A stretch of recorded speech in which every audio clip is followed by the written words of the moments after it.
Boa noite a todos os irmãos e irmãs.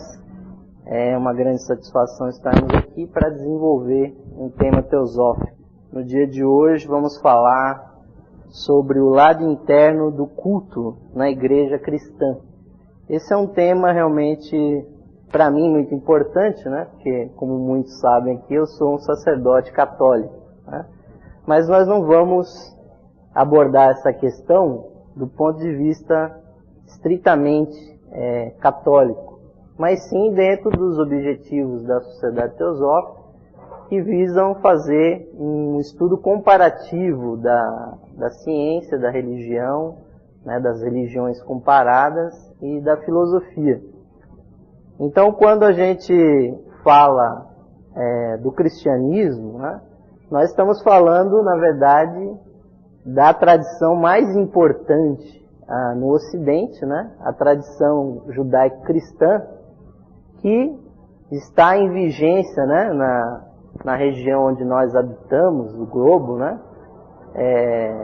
Praticamente nas Américas, né? Desde que elas foi descoberta, né?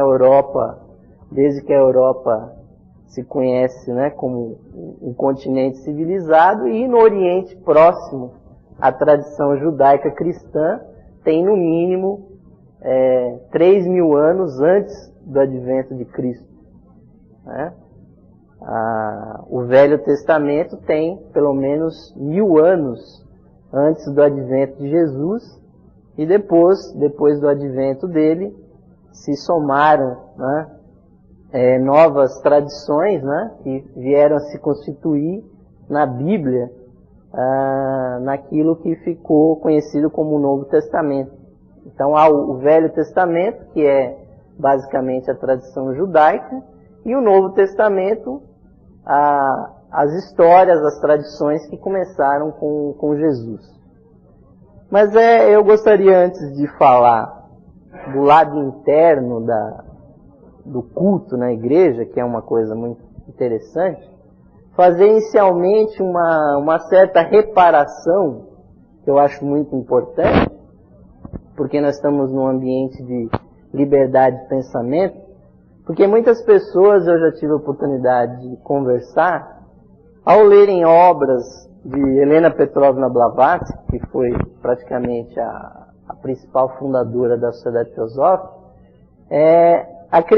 tem muitas pessoas que acreditam que a Sociedade Teosófica é uma sociedade anticristã, que as suas palestras, seus livros, né, a sua filosofia seria uma doutrina que, de certa forma, ataca o cristianismo ou questiona o cristianismo, né, e principalmente essas assertivas têm a ver com o que escreveu Blavatsky, né? Por exemplo, aqui eu estou com o livro A Chave para a Teosofia, né? E principalmente no núcleo da doutrina cristã, né? Que ninguém vai aqui me negar que o núcleo da doutrina cristã está na crença na existência de Deus, né? Da entidade suprema, né? Então nós estávamos até recentemente lendo esse livro lá, fazendo um estudo até pela internet, né?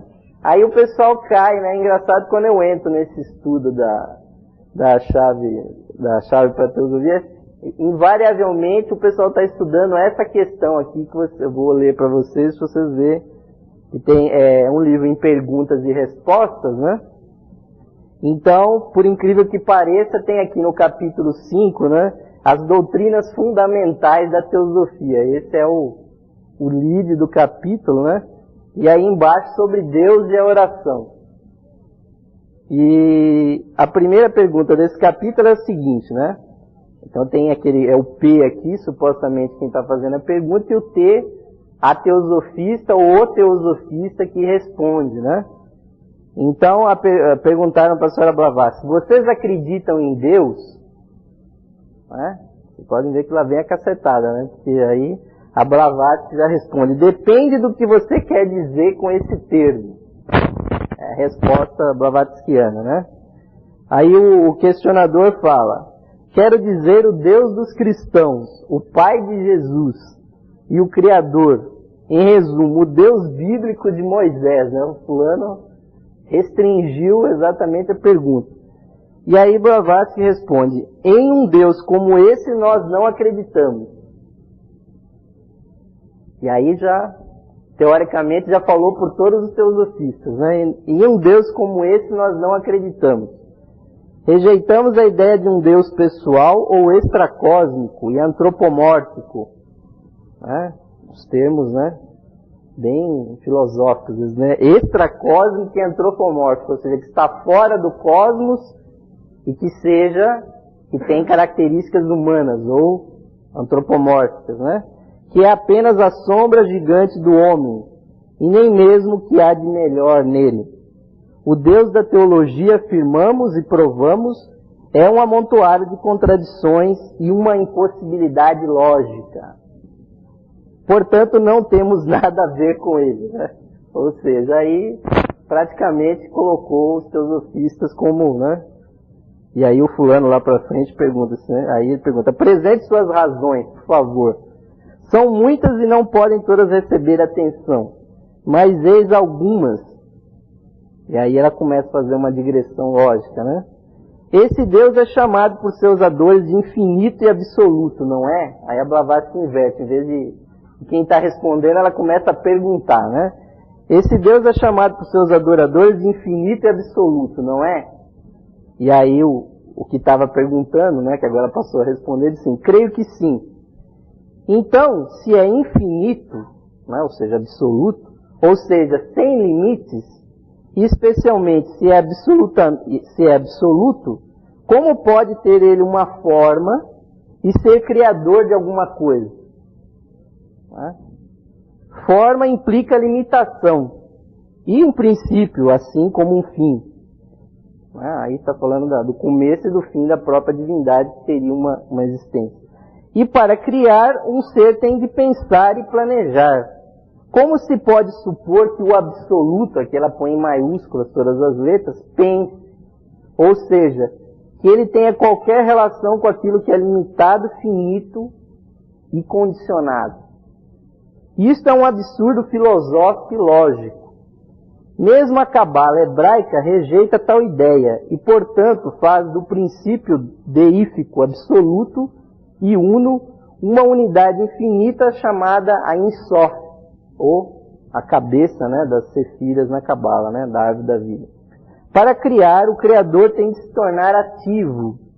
E já que isto é impossível para o estado de ser absoluto, e aí colocou estado de ser absoluto tudo em letra maiúscula, o princípio infinito teve de ser mostrado como a causa da evolução e não da criação, de uma maneira indireta, isto é, através da emanação de si mesmo. Aí ela também põe entre colchetes. Outro absurdo, devido desta vez aos tradutores da Cabala. E aí o que Blavatsky quis defender quando ela disse que, né, os teosofistas, ou ela, né, porque aqui na Sociedade Teosófica nós temos a liberdade de pensamento, porque na verdade quando ela está comentando do absoluto, ela está falando daquilo que está descrito na primeira proposição fundamental da doutrina secreta, né, aquele famoso Everest da literatura teosófica, né, quando ela fala, a primeira proposição fundamental da doutrina secreta é a seguinte: a existência de um princípio onipresente, sem limites e imutável, sobre o qual toda especulação é impossível, porque transcende o poder da percepção humana e porque toda expressão ou comparação da mente humana não poderia senão diminuí-lo. Ou seja, o que Blavatsky chama do absoluto deve ser alguma coisa diferente do que os cristãos chamam de Deus. E essa questão ficou na cabeça dos teosofistas durante muito tempo, porque eu nem trouxe aqui para não ficar parecendo um professor universitário maluco, né, que leva aquelas pilhas de livro para aula, né? Podia ter trazido aqui a carta dos mestres, Porque também lá tem uma carta, a famosa carta 10, que foi também publicada em português com outra sequência, então é a carta 88, né? Onde supostamente o mestre Kuthumi também disse que os mestres também não acreditam nesse Deus teológico. E aí realmente muita gente até deixou a carta dos mestres para lá, porque lá pelas tantas também eles se dizem budistas, e no budismo, né, como muito bem explicou a Luciana aqui nas várias palestras que ela deu sobre budismo, né, não há o conceito de Deus como há no cristianismo. Os budistas estão mais interessados nos problemas éticos, filosóficos, o sofrimento, como sair da roda de samsara, como atingir o nirvana, não entram em especulações metafísicas.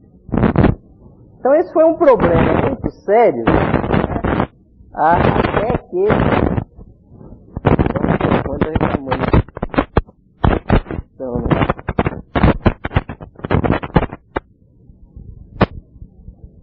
vamos ver se ele para de chiar agora.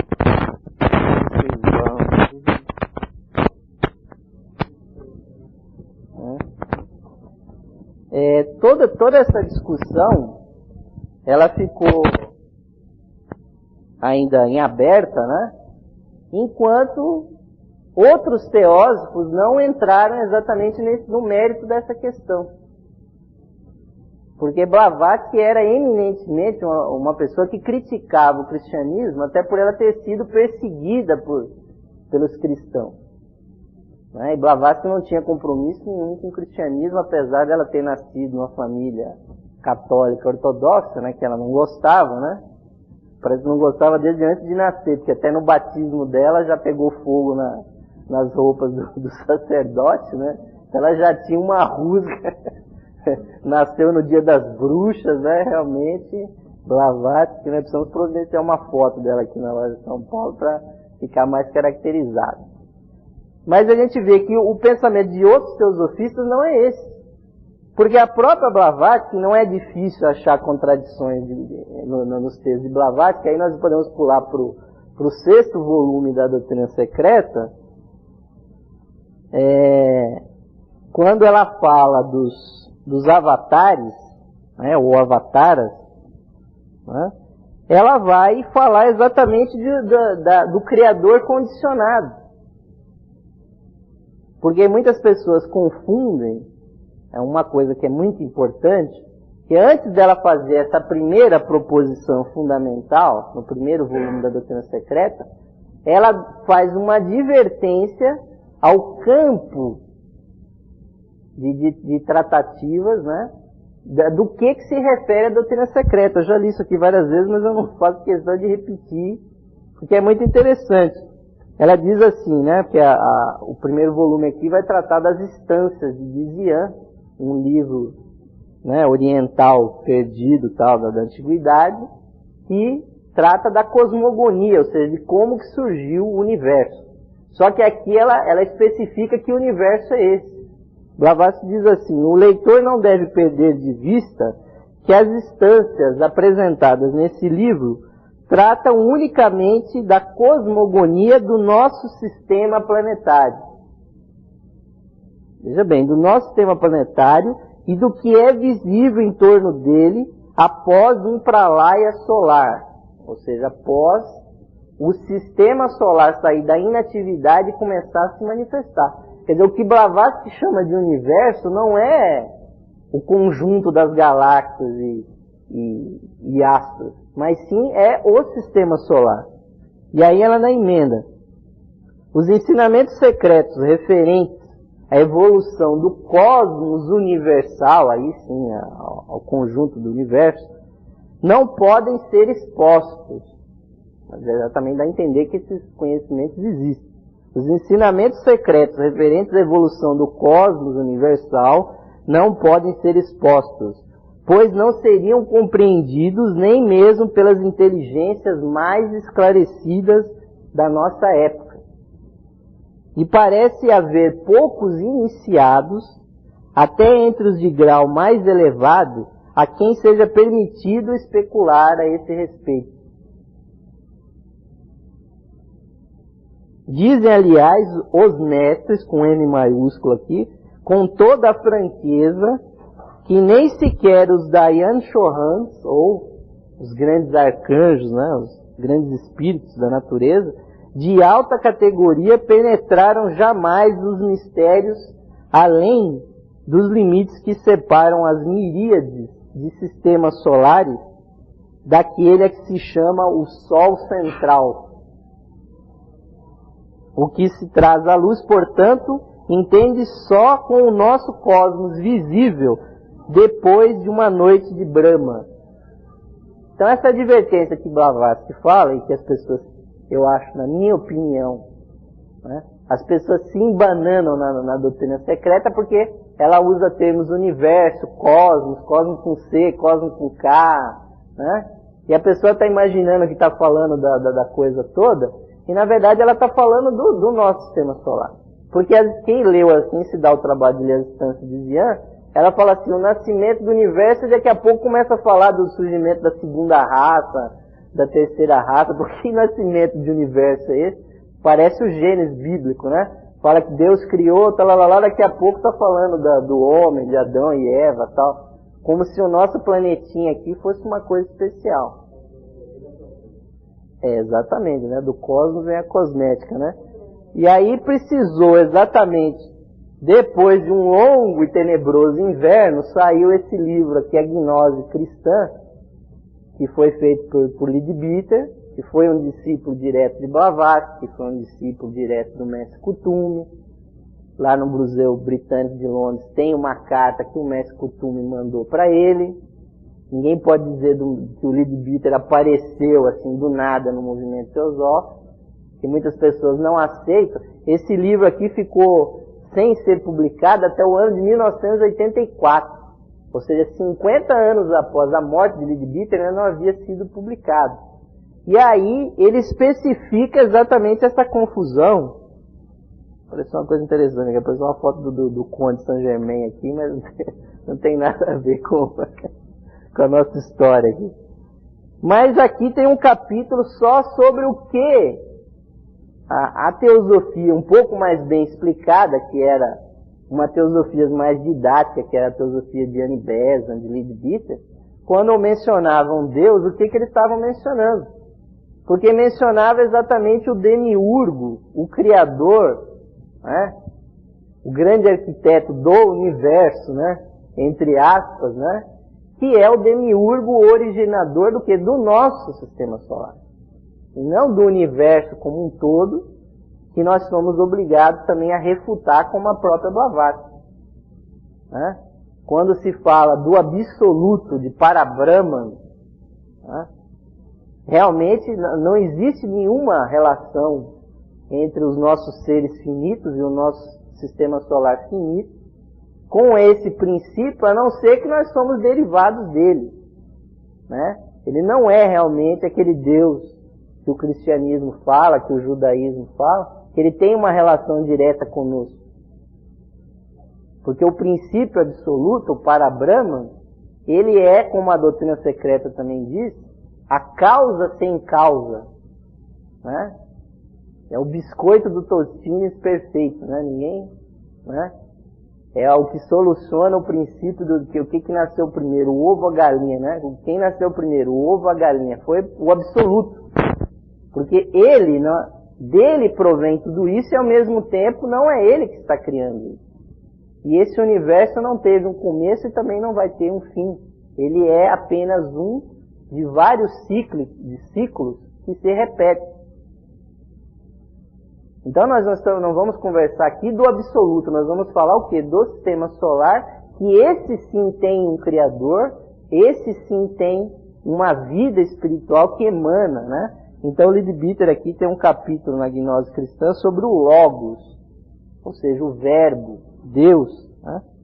E aí Leadbeater fala, quando nós, né, ou os católicos também, porque o Leadbeater era o bispo da Igreja Católica Liberal, né? Então ele diz, quando falamos Deus, referimos-nos para todos os efeitos práticos ao Logos do nosso sistema solar. e logos no sentido do verbo criador, porque logos é a palavra grega que significa verbo ou vibração. Por isso que João, no primeiro versículo da Bíblia, diz: no começo era o verbo estava com Deus e o verbo era Deus. Então ele vai bem específico, né? Dizendo que há algo no nosso sistema solar que origina o sistema, né? O Logos é mais compreensível que o absoluto, porque elevou-se vagarosamente a partir de um estado semelhante à nossa própria humanidade. Ou seja, o que é o Logos solar? Ou seja, o Deus dentro do nosso sistema solar. Ele é uma mônada, né? Você está pegando a gripe de Ismael aí, que ele errou depois para você. Ou seja, existe dentro de cada um de nós uma chispa divina, que ela está se expandindo em consciência. E o Deus no nosso sistema solar, ele se expandiu a um ponto que ele é toda a matéria desse sistema. Ele é a consciência, ele é o gerador, assim como a nossa chispa é o que controla o nosso corpo. Então, a nossa proximidade com o Logos solar é muito grande devido a essa proximidade. Ele foi se expandindo por entre inumeráveis encarnações humanas, sobre-humanas, cósmicas, até o momento que ele se transformou, o quê? No grande gerador desse sistema onde nós habitamos, né? E ele não é aquele absoluto que é dito na doutrina secreta. O absoluto é a causa sem causa de todo o universo, né? O que todos esses livros aqui falam é sobre o sistema solar. A matéria física no Sol e nos planetas de nosso sistema forma o seu corpo físico. A matéria astral dentro do seu sistema é o seu corpo astral. A matéria mental é o seu corpo mental. Portanto, somos todos parte dele. Por isso que há aquela frase de São Paulo, o apóstolo, né? Que Deus, né? Dentro dele nós nos movemos, né? Existimos, nos movemos e temos o nosso ser dentro de Deus. Porque a nossa matéria é a matéria do corpo dele e vice-versa. E ele é a origem e o sustentáculo disso tudo. Também somos parte dos 7 espíritos poderosos perante o seu trono, ou os 7 logos planetários, né? Ou aí começa a hierarquia, né?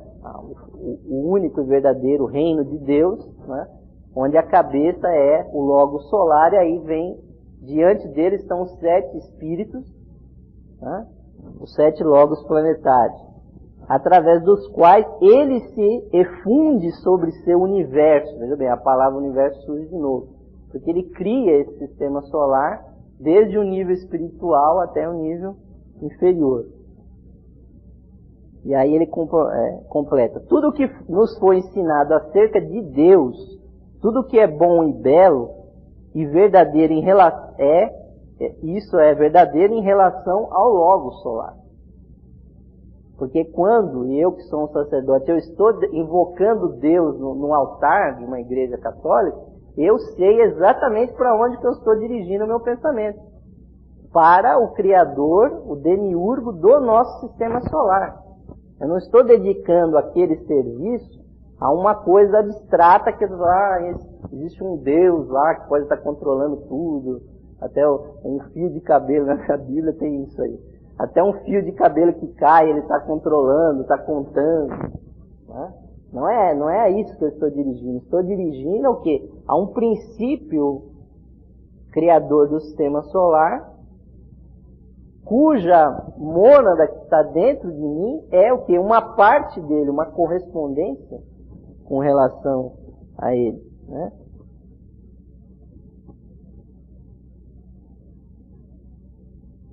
E aí ele complementa: suas leis são feitas para nossa evolução em nosso auxílio. Ele não altera ou infringe suas leis, como pode parecer, né? A própria Blavatsky discute isso. de modo que, se faltarmos em segui-la, certos efeitos necessariamente serão sentidos. E por aí vai.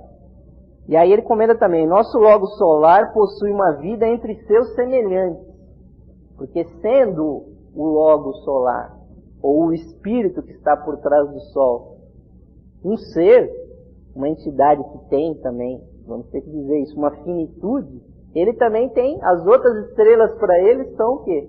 São outros seres, aonde ele existe, ele tem uma comunicação com esses outros seres. E aí ele diz, nosso Sol é um Sol da quarta ordem, portanto nosso Logos é um Logos da quarta ordem. Assim como nossos planetas dependem de seu Sol e dele retiram toda a vida que os sustentam, assim também nosso Logos solar, e talvez bilhões de outros como ele, depende de um Logos solar de uma terceira ordem, e milhares de Logos da terceira ordem dependem de um Logos da segunda ordem, e por seu turno gravitam em torno de um Logos, de um verbo da primeira ordem, né? E esses sim é que estariam ligados a Parabrahma, ou o absoluto. Ou seja, nós estamos dentro de uma grande caixinha de Pandora, né? Que nós não enxergamos nem qual é o tamanho da nossa caixa. Porque é uma série. Nós vemos que abaixo do ser humano há hierarquias também. Há grandes hierarquias, né? Então esse é um ponto que eu acho que é fundamental. Quer dizer, quando o cristianismo fala de Deus, ele está falando desse demiurgo, desse grande criador do sistema solar. E aí também tem a questão, né, e é interessante falar que Deus não cria assim, ele tem uma ideia e ele vai lá e bota a mão na massa e faz. A divindade ela cria através dos seres que estão dentro do sistema.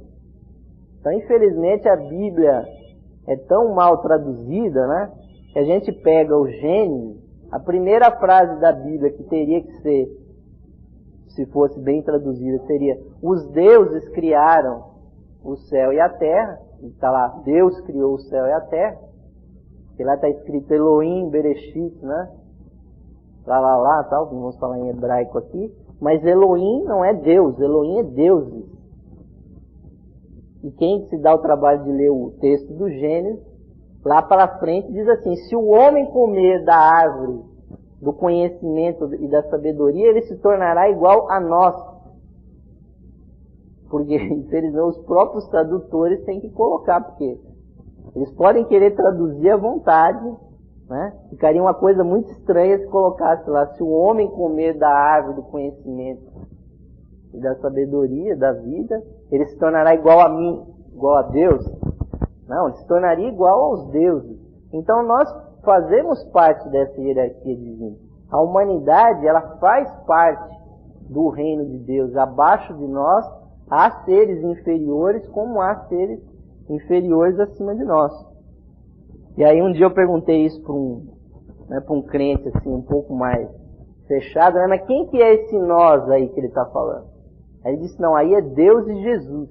Já estavam lá os dois juntos, lá no Gênesis, né? Eu falei: você tem certeza? Eu falei assim: infelizmente eu não vou concordar com você, porque acho que você está fantasiando um pouco. Aí eu expliquei para ele o problema do Elohim, que Elohim é uma multiplicidade, mas ele não aceitou muito. Então, a outra personalidade que é fundamental no cristianismo é Jesus. O que foi Jesus? Porque os cristãos colocam que Jesus foi o quê? O Salvador, aquele que o único Filho de Deus, unigênito, que veio para salvar a humanidade dos pecados e tudo mais. Isso é o dogma assim arrasado, né, do cristianismo, que infelizmente ecoa ainda, né, em milhões de cabeças por aí, que as pessoas ficam limitadas naquilo, será que eu tenho que acreditar naquilo, né? Eu tenho que aceitar Jesus como meu Salvador. E a teosofia ela joga uma luz sobre esse evento, ou outros eventos, colocando a doutrina dos avatares.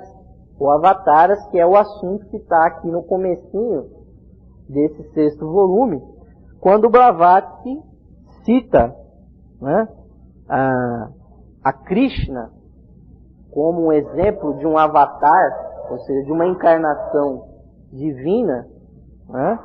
Eu não vou repetir tudo aqui, mas quando Krishna conversa com Arjuna, ele diz o seguinte, né? Krishna representando, né, a divindade, né? Diz assim: sempre, ó filho de Bharata, né, que eu estou citando o Bhagavad Gita, sempre, ó filho de Bharata, que o Dharma, ou a lei, né, declina e ganha terreno, e a Dharma, né, ou seja, a iniquidade, se manifesta, aí eu renasço. A Luciana está passando o olho lá nessas coisas para falar na palestra dela, que eu acho que ela está desistindo de dar a palestra, né? Não, eu não vou, eu estou falando dos avatares aqui. Mas para dizer que os avatares, e aí Blavatsky dá uma explicação do que é um avatar e o que é um Jiva Mukta.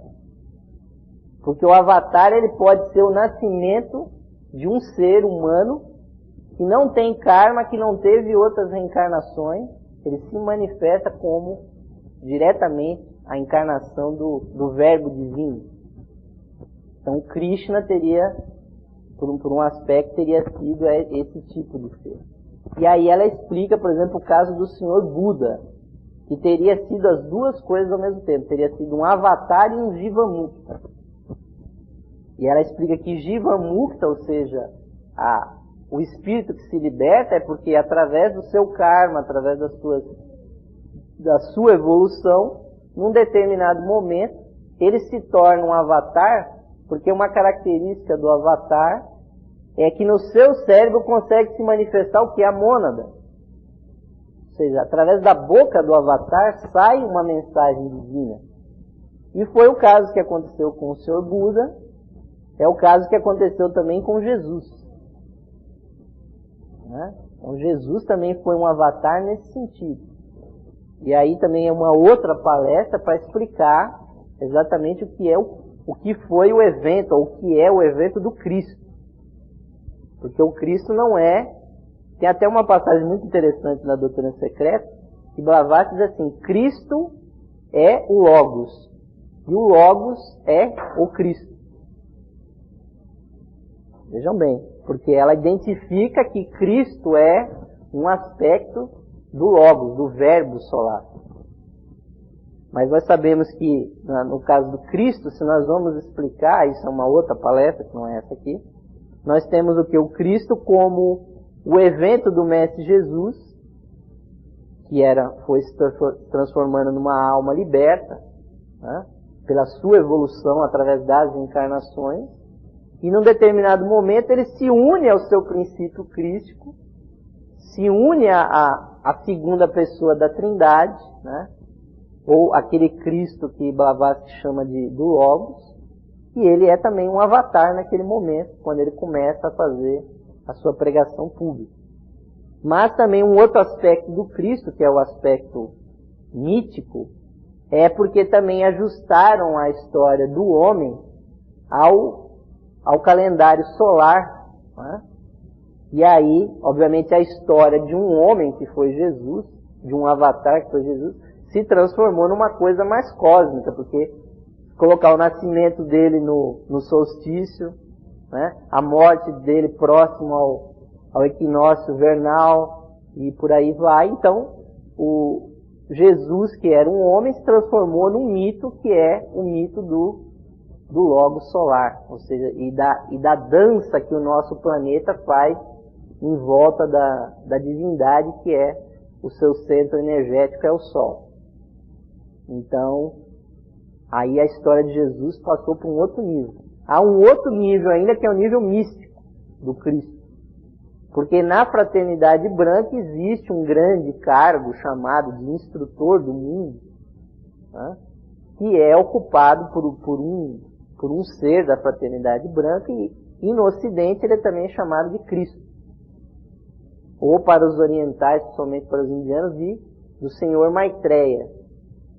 Então esse é um outro Cristo, e que também se juntou se associou a Jesus num certo momento da sua vida. Por isso que Jesus ele tem uma importância muito grande da humanidade, e não é à toa que existem 2 bilhões de adoradores de Jesus por aí. Ele é muito importante mesmo. Só que beleza, aqui esses livros abertos. E ainda há mais um nível ainda da figura do Cristo, que é o progresso que a pessoa faz ao nível das iniciações. Porque a pessoa galga as iniciações e na 5ª iniciação ela se une ao quê? A nossa mônada, que para todos os efeitos é o Cristo interno que nós temos. Quando São Paulo também dizia, né? O Cristo em vós, a esperança de glória, é porque esse Cristo já está implantado dentro de nós. Nós temos essa chispa dentro do nosso ser. E todo esse prolegômeno que eu estou fazendo é para dizer exatamente da importância que existe o culto dentro da igreja cristã. E não especificamente qualquer tipo de culto, mas sim o culto ligado aos mistérios antigos e que são realizados nas igrejas católicas. Porque como Blavatsky explica muito bem, o cristianismo ele não inventou nada, ele colecionou certos ritos, certas cerimônias que já existiam no passado, né? E a presença do avatar, que foi o Cristo, né, encarnado na figura de Jesus, renovou aqueles mistérios. Então, o cristianismo passou a ser uma das variantes das tradições de mistério. E aí, cada igreja que fazia aqueles ritos, ela estava simplesmente continuando uma tradição que não começou com Jesus. Aliás, isso é reconhecido pelos próprios primeiros padres da igreja, né, que falam exatamente isso. E, explicando na linguagem bíblica, diz assim, que os mistérios que são feitos na igreja, elas estão ligados aos mistérios, né, de Melquisedeque. Melquisedeque, se nós pegamos as únicas referências que há na Bíblia, que estão lá nos livros do Velho Testamento, é que era um fulano tão importante, né, mas Melquisedeque, né, ou sacerdote do Altíssimo, que os personagens do Antigo Testamento prestavam tributo a ele. E no Novo Testamento também se menciona Melquisedeque como o rei de Salém, que também não quer dizer muita coisa para nós, mas, né, ou o rei da cidade santa, né, de Jerusalém, sim, pode falar. Sim, tem alguns termos, né? Exatamente, o rei de Salém, aí diz, será que é a cidade de Salém ou é o próprio termo Salém que quer dizer o rei da paz, né? Ou o rei de Jerusalém, ou a cidade sagrada, né? E todo mundo parece que faz um conflito lá naquela cidade, mas Jerusalém quer dizer Jerusalém ou a cidade sagrada. Porque o Melquisedeque, no final das contas, se nós formos buscar nas explicações teosóficas, ele é o grande, praticamente, fundador da civilização humana, que sofreu um impulso num tempo muito antigo, quando nós recebemos o quê? Um auxílio de uma outra cadeia evolutiva dentro do sistema solar, que é a cadeia venusiana, e aí vieram para o planeta Terra seres muito mais evoluídos do que a humanidade que havia aqui, e aí fundaram aqui a grande fraternidade branca, que é, por assim dizer, a origem de toda a civilização.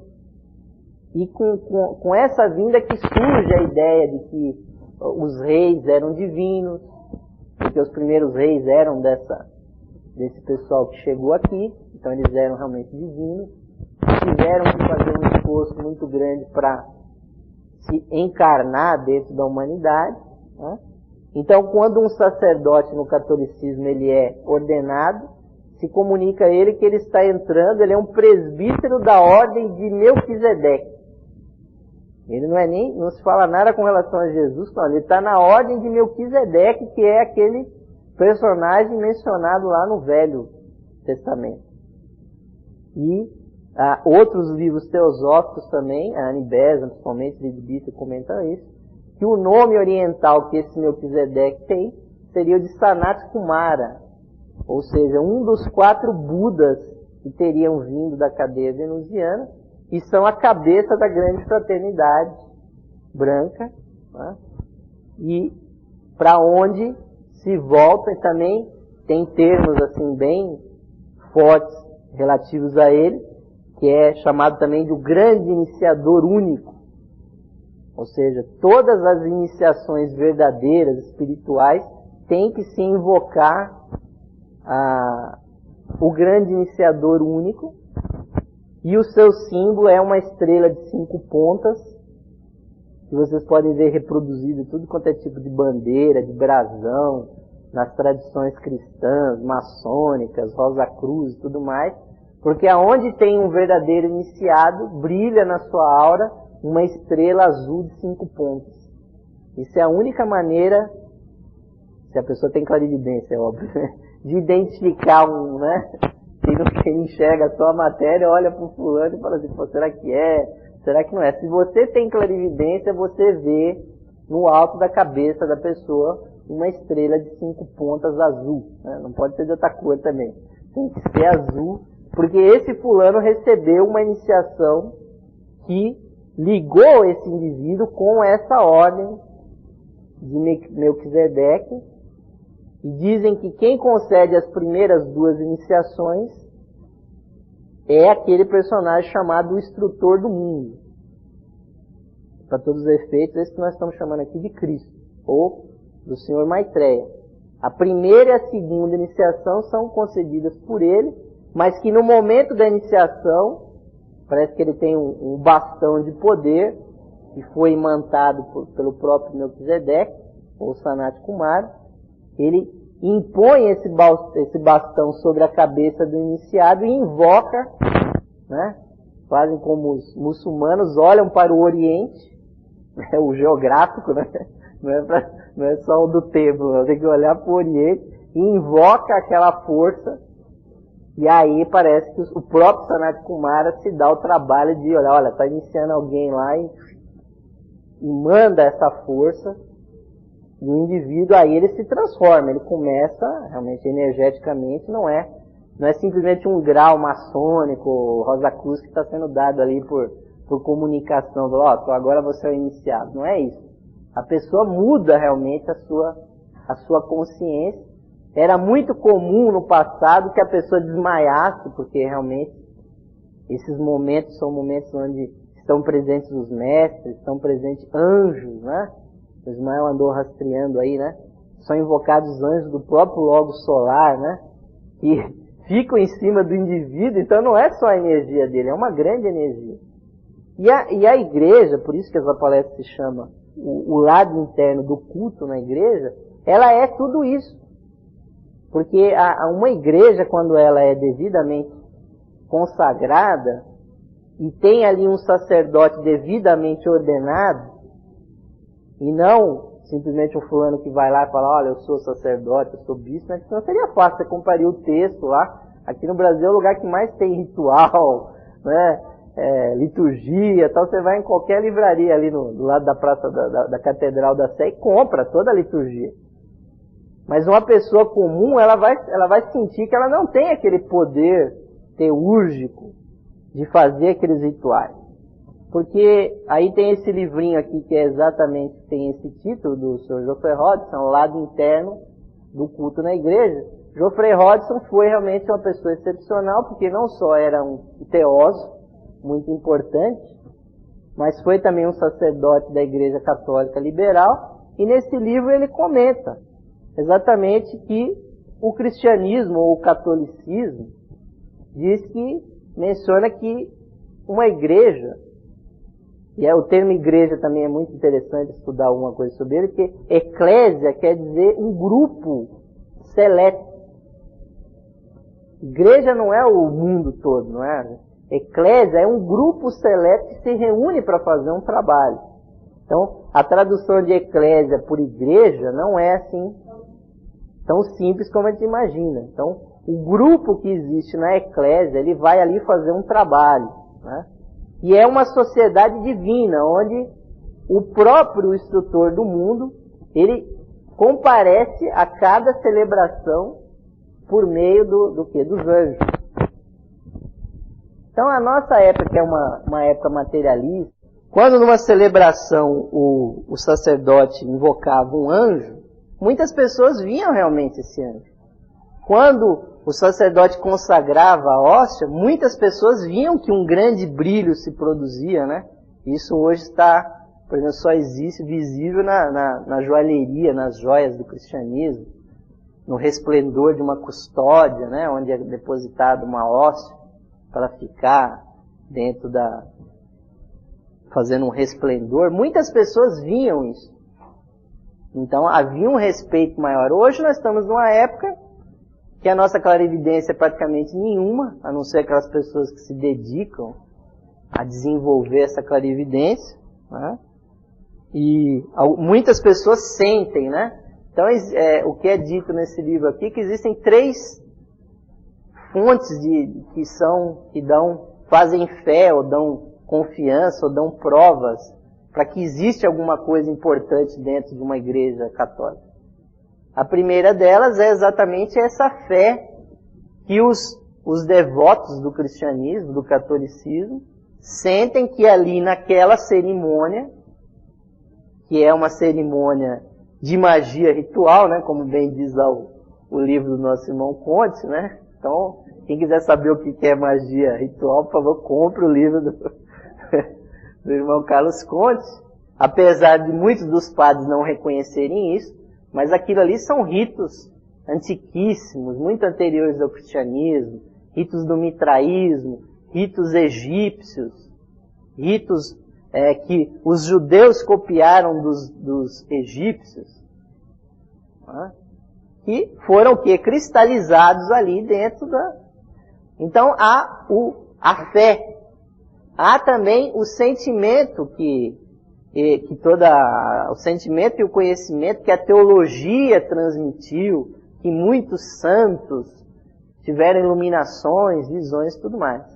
Agora, a contribuição que pessoas como Geoffrey Roth e principalmente Leadbeater, né, que foi um grande teósofo também, fizeram, é que eles observaram clarividentemente o que acontece, né, dentro daquelas celebrações, e que realmente demonstraram ser coisas extremamente poderosas, né?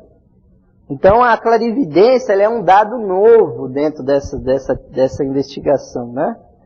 Mas o que seria então a igreja, ou a eclésia, né? Primeiro que ela está inserida na tradição do tempo, como a nossa própria loja também está inserida dentro dessa tradição. Porque quando você reúne um grupo de pessoas num ambiente para fazer um trabalho, aí você gerou o quê? Um templo. Ele é um espaço sagrado onde você vai reproduzir elementos cósmicos naquele espaço, que não precisa ser com paredes, você pode fazer até num lugar aberto, mas se forma o quê? Para o clarividente se forma uma cobertura. Esse espaço, ele, de certa forma, ele se isola do ambiente. E muitos clarividentes percebem que gera quando é muito intenso, por exemplo, quando é devocional, ele gera uma forma no plano astral como o Taj Mahal. Ele sobe como um templo e aí forma uma cúpula, né? Isso está bem representado em várias catedrais antigas, né? Várias igrejas antigas. Na religião muçulmana também, os minaretes, todas aquelas coisas. Aquele prédio espiritual, ele se forma realmente. Pelo quê? Pela devoção ou por exemplo, no trabalho maçônico, as colunas que se menciona na maçonaria, elas realmente se levantam, elas sobem, né? Aliás, com uma altura que as pessoas não imaginam que elas possam atingir. Por quê? Porque aquele ritual, ele tem uma ligação com a formação de um templo desse tipo. Agora, se você junta um grupo de pessoas, né, isso foi bem estudado no livro...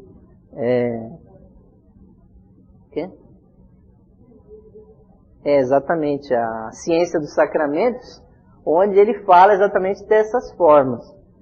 Então aí o Geoffrey Rhodes comenta aqui, uma igreja é um centro magnético estabelecido num determinado ponto da superfície do globo, no qual condições especiais foram criadas para permitir a livre passagem da força, vida e consciência do nível espiritual para o material, e do material de volta para o espiritual, ou seja, o templo é um local onde a energia espiritual desce e depois retorna, faz um vai e vem de energias, né?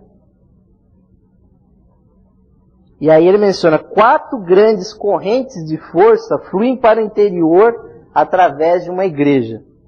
Emanam, em primeiro lugar, da hierarquia humana e super-humana, conhecida por nós como a grande fraternidade branca dos mestres, que é referida no credo cristão como a comunhão dos santos.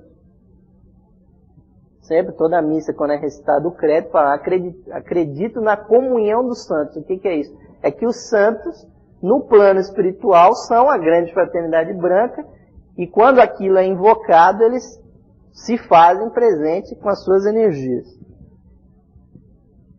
E em segundo lugar, qual é a segunda força das 4 presentes? Em segundo lugar, as hierarquias angélicas, diretamente ligada aos 7 espíritos diante do trono e ao aspecto angélico do próprio Logos, que se fazem presentes. Em toda a missa também são chamadas as ordens angélicas, de anjos, tronos, potestades, querubins, serafins, né?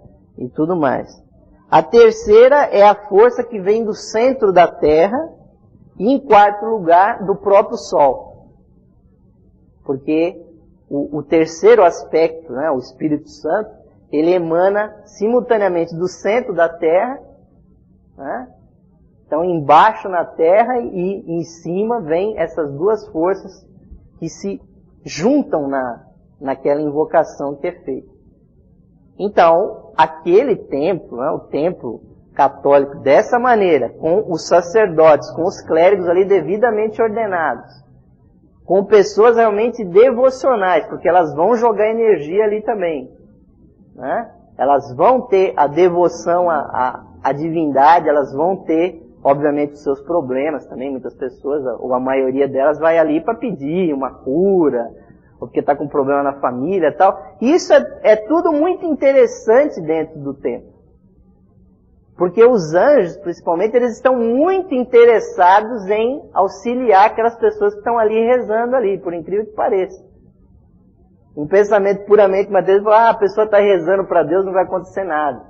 Realmente, o Logos solar, eu tenho certeza, posso afirmar com vocês, né, que ele não vai poder resolver nenhum problema de emprego, nenhum problema de doença, né, ajudar uma pessoa que acabou de desencarnar. O Logos solar, felizmente, não vai poder. Agora, com certeza, os anjos que estão ali naquela celebração, e que não são poucos, os hindus, por exemplo, chegam ao absurdo de dizer que para cada ser humano tem 330 milhões de anjos, que é um número um pouquinho exagerado, mas que eu posso dizer que é bem para lá de 100 para 1, isso é. Para cada ser humano deve ter pelo menos, é o meu chute aí, que tenha pelo menos uns 100 anjos, que são seres muito diferentes. Apesar de eles serem seres individualizados como nós, eles agem de uma maneira totalmente altruísta, né? E aí, ele até explicando o anjo, o que difere o homem do anjo, nada mais é do que o plano onde nós nos manifestamos. Nós trabalhamos com a matéria, nós somos transformadores de matéria, né? Tem até alguns filósofos assim, mais materialistas, que nós somos os processadores, né, daquele, né, começa com a letra M, né? Nós realmente processamos, transformamos a matéria. Nós somos construtores, somos pedreiros aqui nesse plano físico. Agora o anjo, diferentemente, ele só trabalha com energias. Eles só trabalham com energias, eles são os espíritos da energia. Então, se alguém começa a ter, por exemplo, numa igreja, um pensamento devocional, o anjo ele pode entrar ali e multiplicar aquela energia. O prazer que o anjo tem é de intensificar uma energia. Há anjos que são capazes de ficar estacionados num lugar durante milhões de anos, simplesmente fruindo uma certa energia que existe ali. Muitas pessoas acham engraçado, por exemplo, que com a ascensão e a decadência das civilizações, como aconteceu aqui na nossa América, né, incaica, e todas as culturas que haviam aqui, os espanhóis chegaram, derrubaram os templos dos incas, dos maias e construíram igrejas em cima. Mas por que eles fizeram isso? Porque ali já havia instalado energias, não só energias telúricas que sobem ali, como já existiam anjos ali, estacionados ali. Então era muito mais fácil você reaproveitar um templo, e a teoria de como se fazer um templo tem certos parâmetros clássicos, né? Então os anjos eles estão ali para intensificar todo esse trabalho, né? Os anjos trabalham dessa forma em todo o sistema solar. São ativos em todos os reinos da natureza, em cada um dos 4 elementos. Estão presentes no Sol e em todos os seus planetas, percorrendo livremente vastos campos de espaço interplanetário. Aí, do ponto de vista angélico, vejam bem que interessante o que o João Ferrotes comenta. A igreja é um sistema solar em miniatura, porque os elementos que são colocados ali, as pedras consagradas, os objetos, as pessoas, para o anjo aqui é um sistema solar em miniatura. Nela, as forças espirituais, por trás do sistema solar, se manifestam num estado de alta concentração, através do Senhor o Cristo, ou seja, o instrutor do mundo, que desse ponto de vista representa o Sol. Ou seja, o que o Sol é no sistema solar, dentro da igreja, o instrutor do mundo, assim o é. E não por acaso a igreja é decorada com ouro, com dourado, porque o ouro também tem uma conexão com o Logos solar. Ele é o elemento. Quem usa aí um colarzinho de ouro, um crucifixo de ouro, também está se conectando com essa própria energia. Vamos ver o que mais aqui. E para que tudo isso é montado? Ou seja, a igreja, como todo sistema iniciático, ele é um sistema que ele não é natural. Cada ser humano pode ter a sua evolução independentemente de qualquer tipo de atitude, de tempo ou qualquer coisa desse gênero. Também da mesma forma, vocês poderiam viver muito bem sem hospital, vocês poderiam viver muito bem sem escola, sem universidade, sem os serviços públicos, sem os transportes e tudo mais. Porque o ser humano ele tem os seus pés para caminhar, ele pode ter saúde, ele pode ter educação, ele pode pesquisar tudo do zero, reinventar a roda, Vocês podem ver quão difícil que seria a vida sem essas organizações humanas, quer sejam seculares ou espirituais. O templo, ele é uma maneira de aumentar e intensificar a evolução da pessoa. Não é obrigada a pessoa a participar de uma igreja católica, de uma Rosa Cruz, de uma maçonaria. Agora, com certeza, a pessoa que participa ali, ela tem a evolução dela acelerada. Então, o grande objetivo a ser atingido, dentro de uma igreja, e aí nós temos que colocar como está no texto aqui, todo adorador é um Cristo em potencial. E o grande propósito de todo o sistema da igreja, com suas várias e convergentes correntes de força, vida e consciência, é acelerar o Cristo no adorador até a sua perfeita e plena manifestação. A igreja pode ser também encarada como propiciando um sistema organizado por meio do qual se pode mais prontamente pôr-se em contato com a vida divina e liberá-la. Uma igreja individual é, portanto, com muito mais propriedade, denominada a casa de Deus, porque sua força, sua consciência e sua presença, né, de Deus, nela se manifestam de uma forma especialmente concentrada. Ou seja, todos esses poderes que se juntam na igreja ou em outros tipos de templo, eles visam exatamente acelerar a evolução do indivíduo. Isso não tem nada a ver com os dogmas que os padres falam, com toda a teologia, né? Se você for surdo e for na igreja participar da missa e não ouvir nada do que o padre falou e tal, você vai evoluir do mesmo jeito, porque o que interessa ali são as energias que são criadas. Não é o blá blá blá que o padre fala, né, os diversos teólogos da história falaram, que isso aí são apêndices humanos que foram colocados, que inclusive causam até a destruição da própria eficiência do templo. Por isso que, por exemplo, nessa igreja que os teosofistas acabaram inventando aí por várias necessidades que surgiram, porque vários teósofos queriam continuar sendo cristãos, mas não encontravam mais na igreja romana a acolhida. Então entraram para uma outra igreja e o bispo daquela igreja, velho católica, desistiu e vários teólogos foram obrigados a carregar uma igreja nas costas, que é a igreja católica liberal, onde há plena liberdade de pensamento, de interpretação das escrituras, e o que interessa dentro do catolicismo liberal é a participação nos sacramentos, que são os meios pelo qual o Cristo criou canais para que essa evolução fosse acelerada.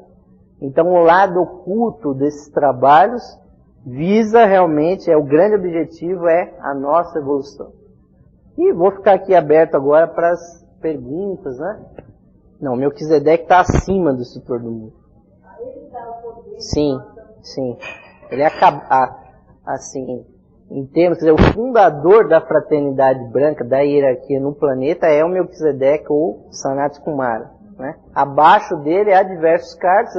Abaixo dele estaria, por exemplo, o cargo de Buda, que, para todos os efeitos, é um cargo também. Que Buda quer dizer o iluminado, não quer dizer o Siddhartha Gautama que alcançou aquela iniciação.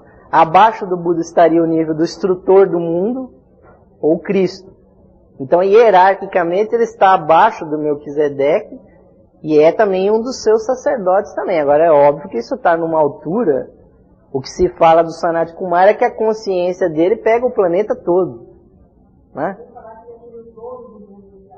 Tem vários, o rei do mundo, o dono do mundo, senhor do mundo, tem vários termos, né? E então o Cristo, né? Agora tem um pequeno detalhe que eu esqueci de mencionar aqui, que o Mestre Jesus, ele não, naquela vida, ele não alcançou o grau de adepto, ele alcançou o grau de adepto na encarnação seguinte, como Apolônio de Tiana, que foi outro personagem também muito importante nessa história mística, né? Mas ele atualmente ele é o mestre responsável pelo cristianismo, entende? Então há uma duplicidade. O instrutor do mundo ele domina todo o segundo raio, ou seja, ele é o instrutor do mundo para todas as religiões, não só para o cristianismo. Agora o mestre Jesus, sim, ele é estritamente das correntes cristãs. Então nós vamos ver os muçulmanos dirigindo esse pensamento, quem é responsável é o instrutor do mundo. Nós vemos os budistas, os jainistas, uma série de religiões que existem, todas elas são animadas pelo instrutor do mundo. Agora cada uma delas também tem mestres específicos.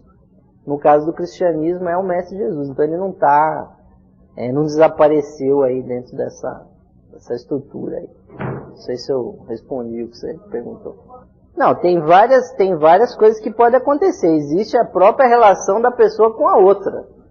Você ora pela pessoa, você está mandando. Hoje está provado cientificamente, quando você pensa numa pessoa, essa pessoa que você está pensando aumenta a pressão arterial da pessoa. Porque está entrando alguma energia astral ali pelos rins da pessoa, que aumenta a pressão, até a tua orelha esquenta também. Você fala, estão falando mal de mim? Que a orelha aqui é a correspondência dos rins aqui, né? Pô, minha orelha está quente, estão falando de mim, né? Porque realmente estão falando de você. Quando alguém fala de você, tem até aquela falem mal, mas falem de mim, né? Quer dizer, ou seja, vem uma energia. Então, às vezes, se a pessoa, você imagina um amigo, uma mãe com o seu filho, o pai com a sua criança, né? Quando ela pensa intensamente, ela também manda uma energia. Agora, o que pode acontecer, realmente, se a pessoa é muito devota, né? O esquema do templo é assim, durante uma celebração, se você faz um desejo que uma pessoa tenha uma cura, e você está pensando isso muito intensamente, algum dos anjos pode pegar aquela tua ideia e ir até onde essa pessoa está. Isso houve um testemunho que foi até meio jocoso, né? Que foi o próprio Leadbeater. Um belo dia lá ele ficou adoentado, né? E obviamente que ele era conhecido no mundo todo na Igreja Católica Liberal. Aí botaram o quê? O nome do Sr. Leadbeater na lista dos enfermos, né? Lá pelas tantas, o sacerdote está fazendo a missa, ela tem a lista dos enfermos. Aí mencionaram o nome lá, Charles Webster Leadbeater. Então ele disse que estava acamado lá na Austrália, não sei o que, e ele, clarividente, ele disse que pela manhã assim começou a vir uma série de anjos ali, chegando, né? Aí que ele caiu a ficha que as pessoas estavam rezando por ele durante a celebração. Então isso também pode acontecer. E realmente existem anjos da cura que eles não curam a pessoa fisicamente, eles harmonizam a tua energia, né? Então isso também pode acontecer. Todo grande hospital, todas as instituições humanas, normalmente elas têm anjos que presidem aquelas instituições. Até lojas teosóficas, lojas maçônicas, as boas mesmo, tem ali um anjo ali estacionado, que é um anjo que tem... E aí nós, por exemplo, vários teósofos aqui, né, já tiveram a experiência lá em Itapecerica, no Centro Raj, é até muito fácil de você entrar em sintonia com o anjo lá. O primeiro sintoma que dá é que a pessoa sente uma certa sonolência ali dentro daquele ambiente, porque é uma presença angélica tão forte que foi consagrado lá, né? A consagração ela é muito importante porque ela chama um anjo para que ele fique estacionado ali. Tem até a história que saiu publicada no Teosofista, não sou eu que estou inventando aqui, que a senhora Blavatsky, por intermédio do mestre Moria, estacionou lá em Adyar um arcanjo. Né? Diz que esse arcanjo estava fazendo outra coisa lá nas redondezas, né? Trazendo uma presença angélica tão forte em Adyar que as pessoas sentem. Né? Então esses anjos realmente estão muito presentes ali.